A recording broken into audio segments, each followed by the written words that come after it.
Hola, hijos e hijas, espero que se encuentren muy bien. El día de hoy vamos a hablar de campo eléctrico, su definición, cómo se calcula para distribuciones de carga puntuales. Vamos a hablar de líneas de campo eléctrico, vamos a hablar de la fuerza gravitacional y de los campos gravitacionales, todo para partículas puntuales. Esta es otra de las clases que hace parte del curso de física de campos, pues muchísimas gracias por venir e iniciamos. Bueno, es bastante interesante que piensen que este curso se llama Física de Campos y ya hemos, digámoslo así, trabajado bastante, ya este sería el tercer video y nunca definimos qué es un campo, de qué se trata. Pues miren, cuando hablamos de las fuerzas, siempre tienen que haber dos agentes, dos cuerpos. Un cuerpo que genera la fuerza y un cuerpo que la experimenta. Es decir, esa idea creo que es bastante común. ¿Qué ocurre? Ya nosotros hemos estudiado o hemos visto desde el colegio qué es la fuerza gravitacional. En la última clase vimos qué es la fuerza eléctrica. En la primera clase hablamos de la fuerza nuclear fuerte, de la fuerza nuclear débil. Pero, ¿qué es lo que ocurre? En física, muchas veces nos interesa más los objetos que generan la fuerza que lo que los experimentan a veces. ¿Por qué? Porque, digámoslo así, en cierto modo, esos objetos generadores de fuerza son los que, entre comillas, siempre van a estar ahí y son los que van a generar toda la dinámica del sistema. Es decir, van a generar que los otros cuerpos se muevan o sufran cambios. Entonces, ¿qué es lo que ocurre? La idea en física es tratar de entender cómo un cuerpo que genera fuerza afecta a todo lo que puede estar a su alrededor. Entonces la palabra mágica aquí es puede.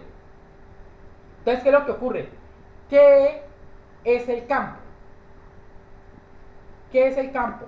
Es una representación de la interacción, de esa fuerza o de esa interacción, que se asocia a un punto en el espacio en un instante de tiempo. ¿Cómo así? Las fuerzas las experimentan dos cuerpos.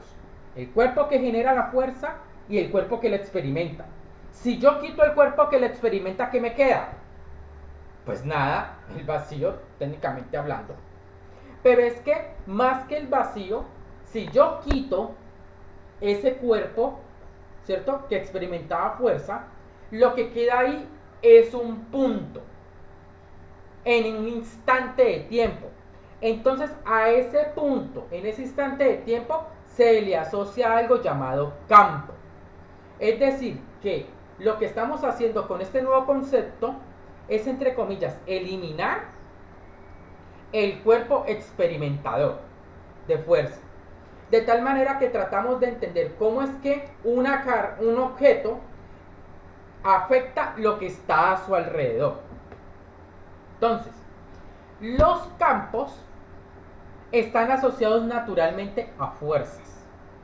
Siempre que veamos un campo o siempre que hablemos de un campo, es porque hay alguna interacción. Ahora, ustedes dirán, bueno, ¿cuántos tipos de campos hay? Particularmente tenemos dos. Campos escalares, cuando a cada punto del espacio en un instante de tiempo le asocio un número. Campos vectoriales, cuando a cada punto del espacio le asocio un vector. Entonces, particularmente los campos vectoriales son asociados a fuerzas. Es decir, que cuando yo en un punto del espacio tengo un campo vectorial, es porque si yo coloco un cuerpo en ese punto, bajo ciertas condiciones, él va a comenzar a experimentar una fuerza. Los campos escalares están asociados a potenciales. Si ustedes recuerdan en el colegio y si lo vieron en su curso de física 1, uno estudia algo que se llama energía potencial. Entonces hablamos que para cada punto hay un potencial y que un cuerpo en ese punto puede coger y ganar energía, etcétera, etcétera, etcétera. Bueno, a ese tipo de objetos en la física, que son numeritos, se les asocian campos escalares. Ahora, ¿qué ocurre? Dependiendo de cómo esos vectores se comportan en cada punto del espacio, o esos números, se tienen dos clasificaciones. Hablamos de campos uniformes, es decir, que en cada punto del espacio hay asociado un vector que tiene la misma dirección, la misma magnitud y el mismo sentido. Cuando hablamos de campos escalares, simplemente que sean los mismos números. Y campos estacionarios. ¿Qué son campos estacionarios? Campos que no cambian en el tiempo, que siempre se mantienen constante en el tiempo. Pueden cambiar en el espacio, pero en el tiempo se mantienen iguales. Ahora tenemos que colocar todo esto en un contexto más cuantitativo, dado que hace un momento hablé del campo en general y con ciertas características, pero concretamente hablando, vamos a enfocarnos en dos campos, el eléctrico y el gravitacional.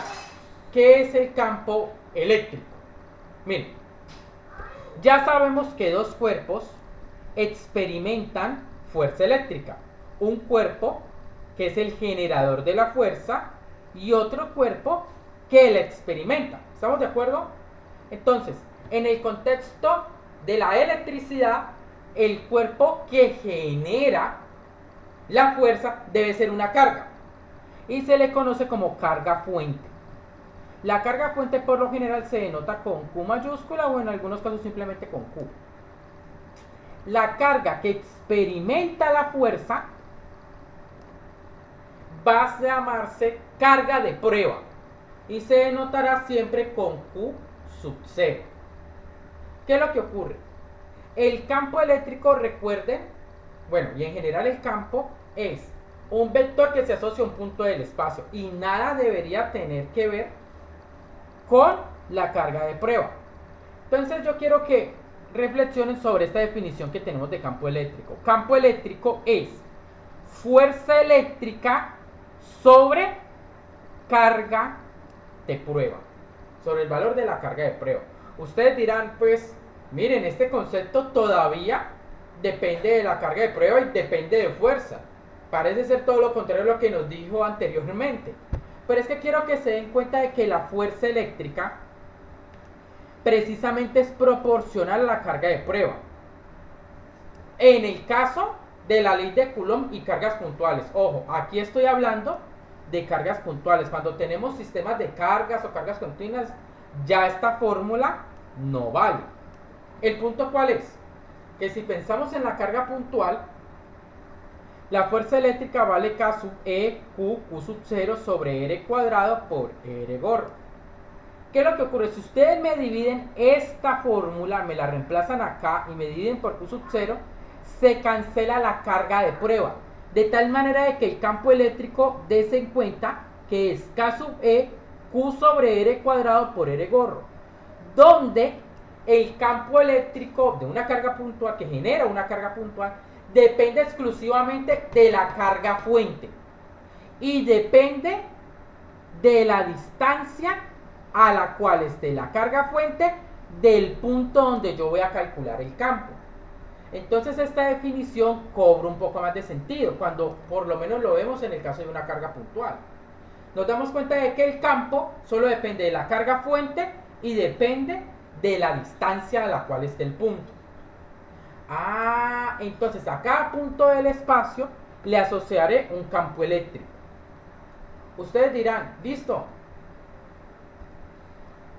profe, pero bueno, ¿y ese campo eléctrico para qué me sirve? Yo quiero que se den cuenta que en esta fórmula yo puedo coger y hacer lo contrario. Yo puedo decir que la fuerza eléctrica es igual a la carga veces el campo eléctrico en el punto donde se encuentra esa carga de prueba. De tal manera de que si ustedes me multiplican esta E por ese Q sub 0, recuperan la ley de Coulomb. Entonces yo quiero que se den cuenta, no lo escribí aquí, pero quiero que se den cuenta de un hecho supremamente importante. Que si yo tengo el campo eléctrico, tengo de manera inmediata la fuerza eléctrica que experimente una carga en ese punto donde yo calculé el campo. Entonces me doy cuenta de que en vez de pensar en, bueno, listo, yo necesito calcular fuerzas en cada punto del espacio, entonces voy a tener que colocar 20.000, tengo que imaginarme 1.000.000 de cargas para ver cómo son las fuerzas. No necesito hacer eso. Yo lo único que necesito es el campo. Porque es que yo sé que la fuerza simplemente es proporcional al campo eléctrico. Y eso es general. Aquí no importa qué tan sofisticada sea la carga fuente o la distribución de carga fuente.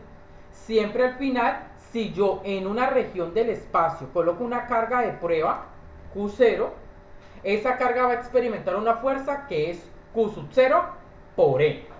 Entonces ahí es donde se vuelve tan importante y tan indispensable el concepto de campo eléctrico, porque él me da información, técnicamente hablando, de toda la fuerza, todas las fuerzas que podría experimentar cualquier carga en cualquier punto en ese espacio. Entonces, ¿cuáles son las unidades de campo eléctrico? Tal cual como está acá, las unidades de campo eléctrico serían: la unidad de fuerza es Newton, la unidad de carga es Coulomb. Entonces el campo eléctrico tiene unidades de Newton sobre Coulomb. Para las personas que de pronto están estudiando ingeniería electrónica, ingeniería eléctrica o hasta de pronto ingeniería de sistemas, saben de que el campo eléctrico tiene otra forma de describirse sus unidades, que es en unidades de voltio sobre metro. Pero entonces la pregunta aquí es, bueno, ¿y qué es voltio, profe? Entonces eso lo veremos más adelante, pero es importante decirles que así lo van a encontrar en muchas partes, particularmente cuando ustedes trabajan en laboratorios o cuando intentan hacer simulaciones.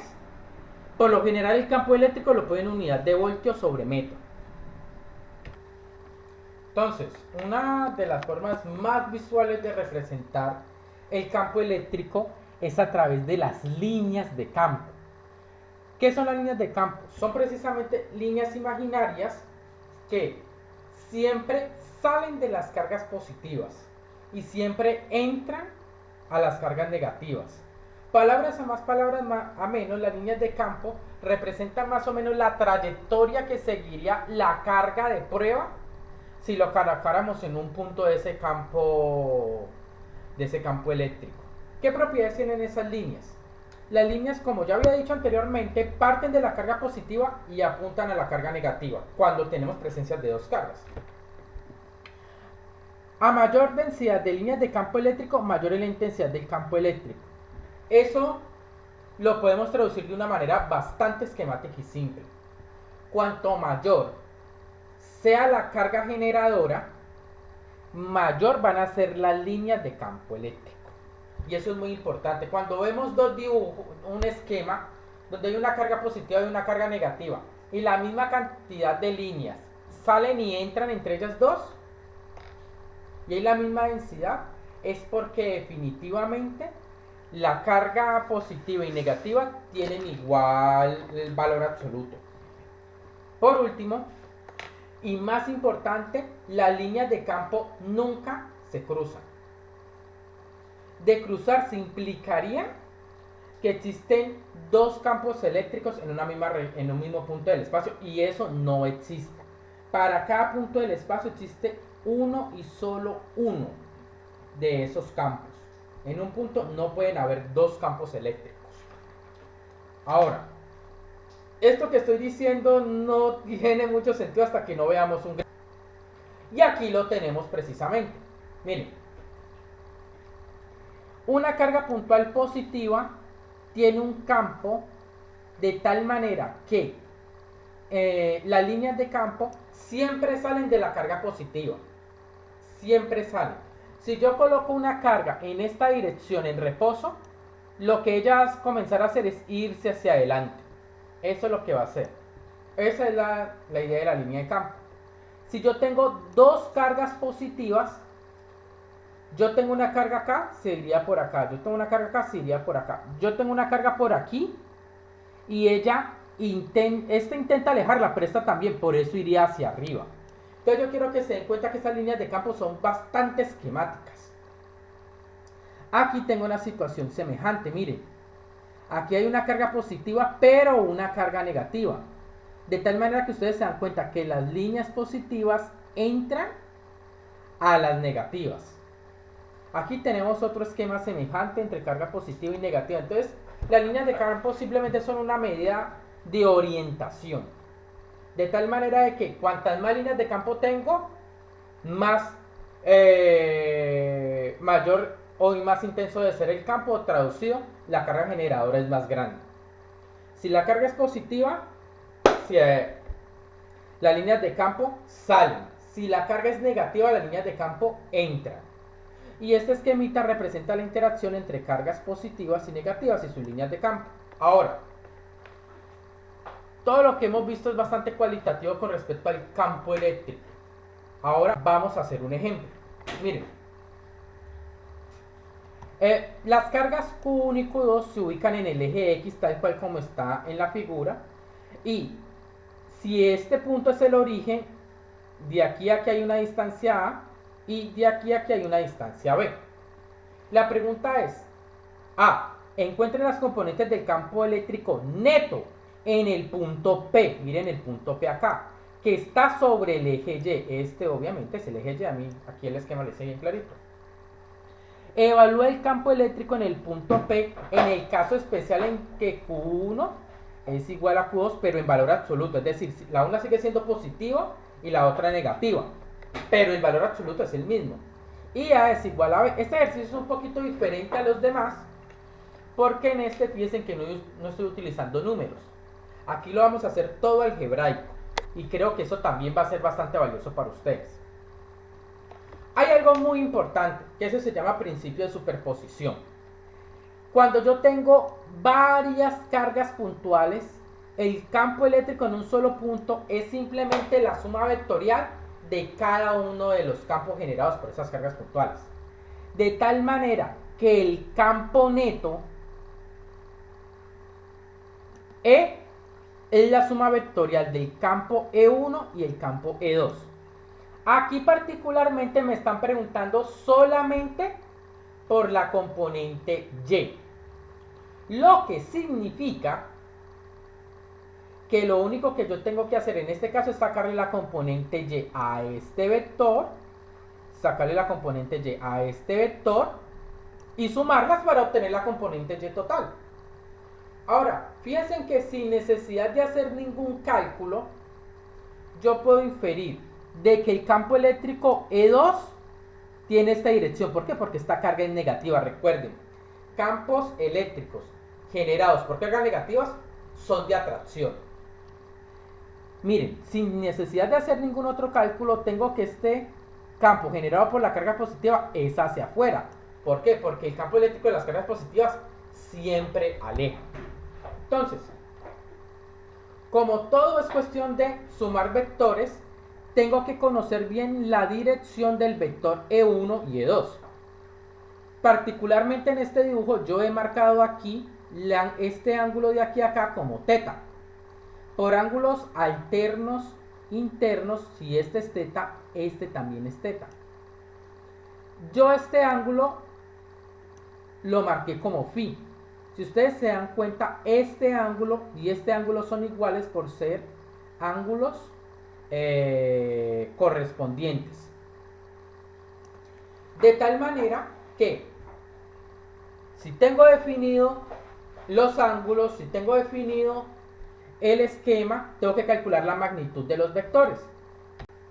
¿Cómo se hace eso? Fácil.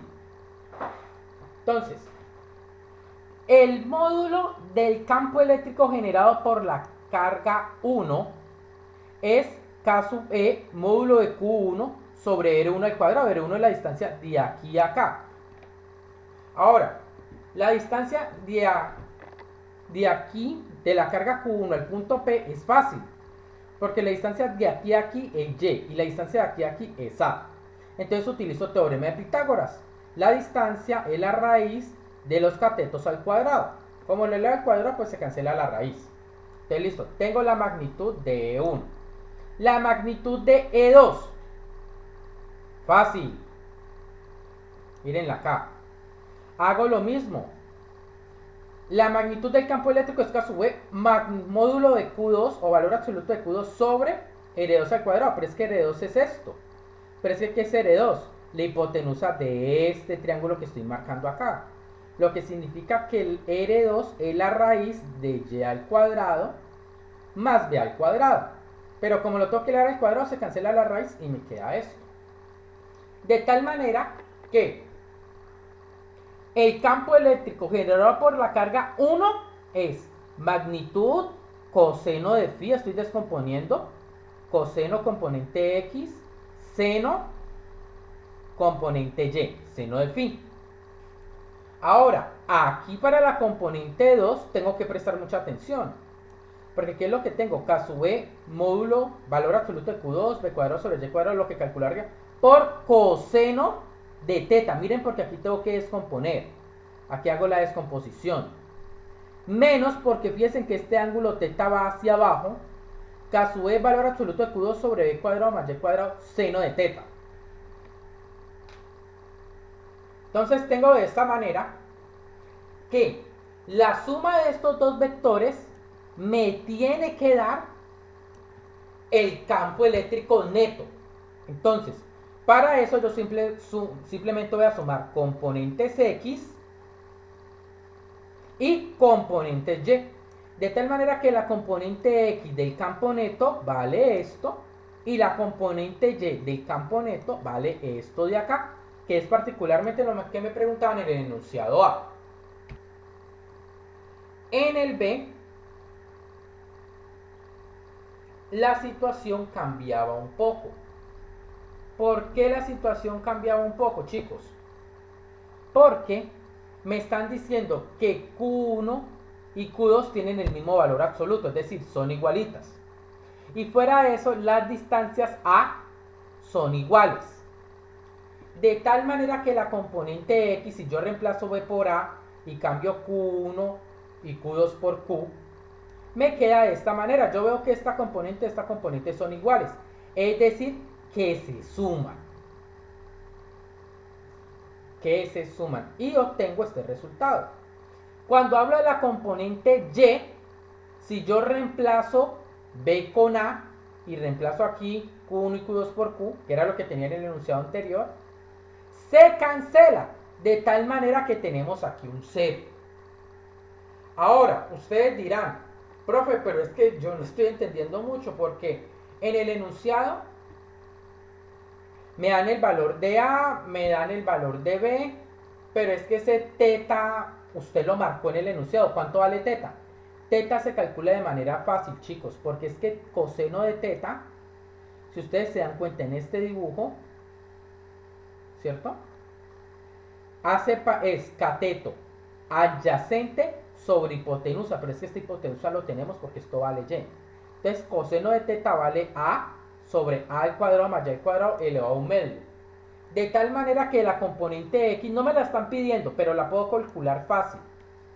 Me da exactamente esto. Particularmente, si Q1 y Q2 son iguales, ese sistema tiene un nombre en particular. Ese sistema se llama dipolo eléctrico.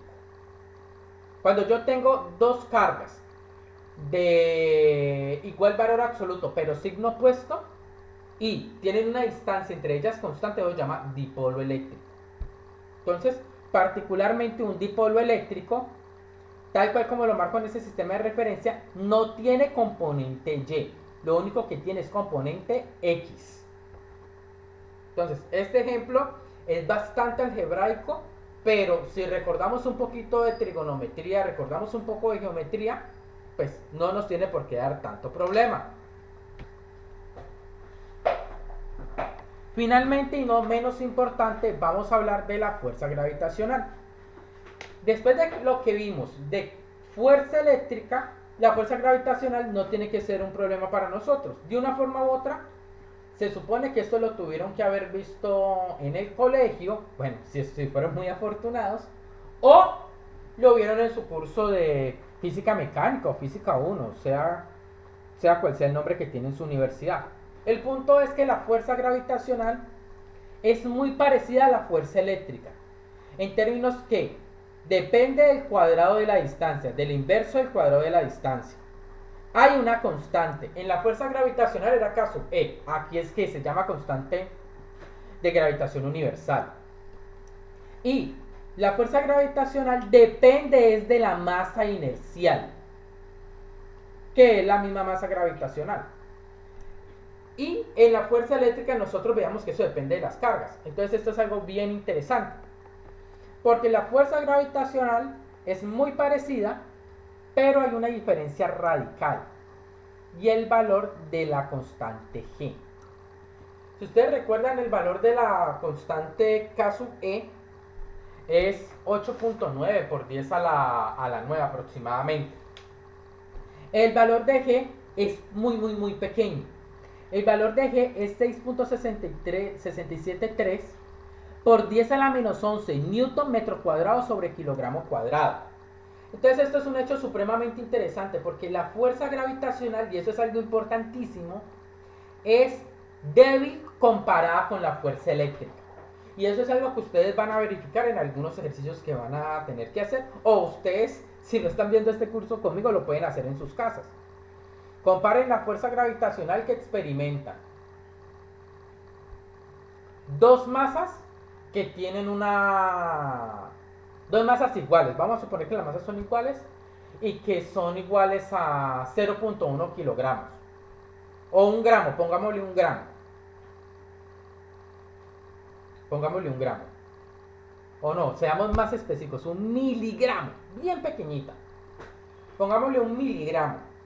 Comparen esa fuerza gravitacional, si esas masas están separadas 1 metro, con la fuerza eléctrica que experimentaría dos cargas con una intensidad de 1 microcoulomb. De 1 microcoulomb a una distancia de 1 metro. Se van a dar cuenta que la diferencia es muy pequeña, muy grande. La fuerza eléctrica es muy intensa comparada con la fuerza gravitacional. Por eso es que nosotros hablamos de la electricidad, de la fuerza eléctrica, y toda nuestra tecnología es alrededor de ella. La fuerza gravitacional la utilizamos en algunos casos, que son en las hidroeléctricas, para transformar energía gravitacional en energía eléctrica. Pero para aprovechar esa energía gravitacional tenemos que sacarle del mismo planeta.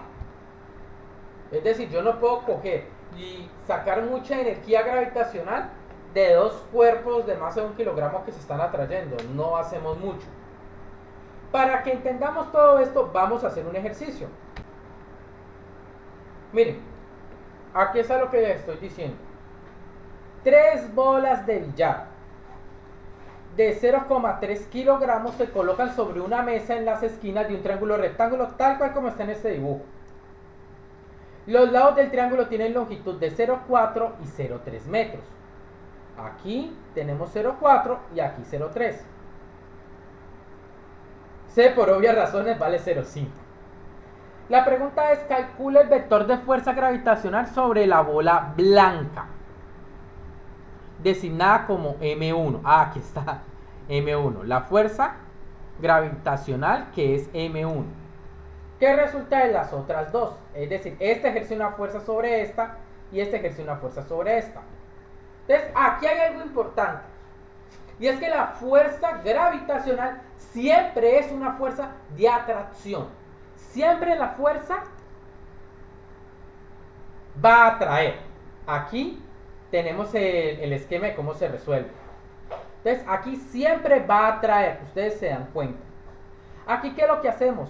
Lo mismo de siempre. La fuerza gravitacional, como es de atracción, siempre va en la línea que une las masas.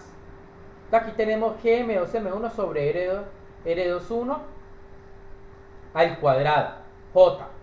Entonces aquí lo único que hacemos es reemplazar las cantidades y me queda en J. Fíjense que esta masa genera una fuerza de 10 a la menos 11 newtons, súper débil. Si hacemos la fuerza entre 3 y 1, esta fuerza tiene dirección Y, no hay nada que inventar. Fíjense, aquí está en el esquema. Simplemente reemplazamos las cantidades y obtenemos este valor. De tal manera que la fuerza gravitacional es la fuerza gravitacional neta, es la suma entre estas dos cantidades. De tal manera que la fuerza gravitacional neta es esta. Y es del orden de 10 a la menos 11, que es supremamente débil. Ahora, otro detalle, otra cosa que podemos hacer es calcular la magnitud de esta fuerza. Ahí teníamos las componentes. La magnitud sería la raíz del cuadrado de cada una de sus componentes, que esta es la componente X, esta es la componente Y. Reemplazamos y obtenemos este valor. Y por ociosidad, no lo pedía el enunciado, pero podemos calcular el ángulo que forma la fuerza neta sobre el eje X. Y particularmente es fácil porque esto yo lo conozco, que es la componente Y. Esta yo la conozco, la componente X. Entonces yo puedo hacer tangente. La tangente del ángulo es componente Y, es componente Y, o para ser más preciso, cateto opuesto sobre cateto adyacente. Reemplazo y saco el arco tangente, que me da 29.3 grados.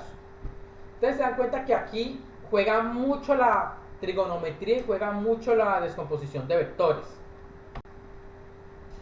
Por último, vamos a hablar del campo gravitacional. Aquí no vamos a invertir tanto tiempo como lo hicimos en el campo eléctrico. ¿Por qué? Porque es que la definición es muy parecida. El campo gravitacional resulta ser la fuerza gravitacional sobre la masa del cuerpo que experimenta la fuerza. Muy parecida. Pero hay conceptualmente una diferencia que es grandísima. Que el campo gravitacional coincide exactamente con la aceleración que experimentaría el cuerpo, que yo coloqué ahí. ¿Por qué? Porque si ustedes me prestan atención acá, se dan cuenta de que esto es fuerza, esto es masa. Y por la segunda ley de Newton, si la única fuerza que actúa es la fuerza gravitacional, fuerza sobre masa me tiene que dar igual a aceleración. Entonces, el campo gravitacional coincide con la aceleración. En algunos textos de física avanzada se le conoce también a la fuerza gravitacional como una fuerza geométrica. Precisamente por eso, porque su campo representa directamente una variable dinámica del movimiento de los cuerpos, que es la aceleración. ¿Qué ocurre? Ustedes dirán, bueno, profe, ¿y eso qué tiene que ver entonces con lo que vimos en el colegio con la aceleración gravitacional, ese 9.78 metros sobre segundo al cuadrado? ¿Cómo depende ese campo gravitacional con eso que nosotros conocemos en el colegio? Miren, el campo gravitacional que genera la Tierra siempre es un campo de atracción. Todos los campos gravitacionales son de atracción, es decir, todos tratan de ir hacia la Tierra o hacia la masa. ¿El punto cuál es? Cuando la esfera es muy grande y usted es muy pequeño, usted prácticamente lo que ve es como si estuviera parado sobre un plano. ¿Qué es lo que ocurre? Las distribuciones de masa y las distribuciones de carga que sean aproximadamente parecidas a planos siempre generan campos uniformes que son normales a la superficie. Entonces, el campo gravitacional es un campo alrededor de la superficie de la Tierra, porque la Tierra es muy grande y nosotros somos muy pequeños, uniforme. Y como es un campo de atracción, va hacia abajo. Por eso es que la fuerza gravitacional, nosotros decimos, no es que siempre va hacia abajo. No es que siempre vaya hacia abajo, sino que nosotros somos muy pequeños para alcanzar a ver ese comportamiento radial del campo gravitacional. Nosotros lo único que vemos aquí en la superficie terrestre es un campo gravitacional que es constante, aproximadamente, pero realmente él tiene un comportamiento radial. Entonces, espero, les agradezco muchísimo su atención y como siempre, si sienten que han aprendido algo, denle me gusta, suscríbanse al canal y espero que nos veamos muy pronto. Un abrazo.